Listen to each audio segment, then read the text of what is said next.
नमस्कार साथियों, नागौर जिले के सरासनी गांव में सीमेंट कंपनी के खिलाफ प्रदर्शन के दौरान पुलिस व किसानों के बीच जो झड़प हुई थी, उस मामले में राजस्थान हाईकोर्ट से बड़ा अपडेट है। हाईकोर्ट ने किसानों को राहत दे दी है। 27 नामजद किसान और 70 अन्य यानी कुल 97 किसानों की गिरफ्तारी पर हाईकोर्ट ने रोक लगा दी है। इसमें महिलाएं भी शामिल है। हाईकोर्ट ने केस डायरी भी पुलिस से तलब कर ली है।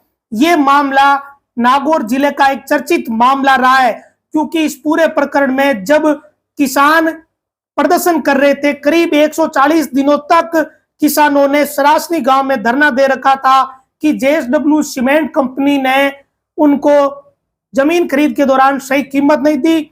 साथ ही कई और मुद्दों को लेकर किसानों का प्रदर्शन था, लेकिन 140 दिनों के इस प्रदर्शन के दौरान एक दिन ऐसी परिस्थिति बनी जब सीमेंट कंपनी अपना काम शुरू कर रही थी। इस दौरान पुलिस भी वहां पर पहुंची और पुलिस और किसान आमने सामने हो गए। पुलिस व किसानों के बीच झड़प हुई, लाठीचार्ज हुआ, कई किसानों को चोटें आई।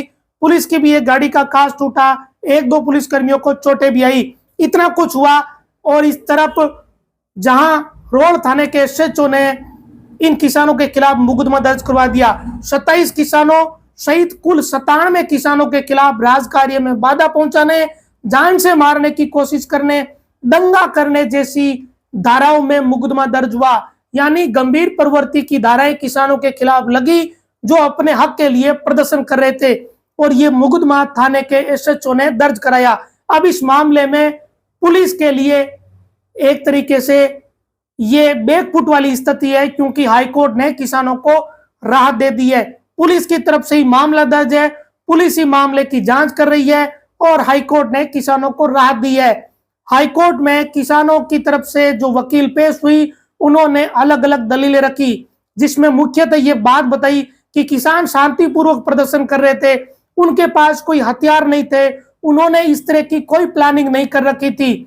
इसके बावजूद किसानों के खिलाफ इस तरीके का मुकदमा दर्ज हुआ है कि किसानों ने जान से मारने की कोशिश की, जबकि किसानों के पास तो कोई हथियार ही नहीं था। यानी ऐसा हथियार नहीं था जिससे कोई व्यक्ति जान से मर सकता है या जिस पर जानलेवा हमला हो सकता है। कुल मिलाकर 27 नामजद किसान और कुल 97 किसानों को राहत मिल गई है। और जेएसडब्ल्यू सीमेंट कंपनी के खिलाफ जो प्रदर्शन शुरू हुआ, उस प्रदर्शन में शामिल किसानों को अब एक नई ताकत मिली है, क्योंकि अब इन किसानों की गिरफ्तारी एक बार के लिए हो नहीं सकती जब तक इस मामले की अगली सुनवाई नहीं हो जाती। हो सकता है कि अगली सुनवाई के दौरान भी किसानों को जो राहत दी गई है वो बरकरार रहे, या हो सकता है कि रोक हटा भी दे। तो कुल मिलाकर अभी इस मामले में पेचीदगियां कई है, लेकिन किसानों को फौरी राहत एक तरीके से इस मामले में मिल चुकी है, जो कि नागौर जिले के किसानों के लिए, सरासनी के किसानों के लिए वाकई में एक राहत वाली बात है। नमस्कार।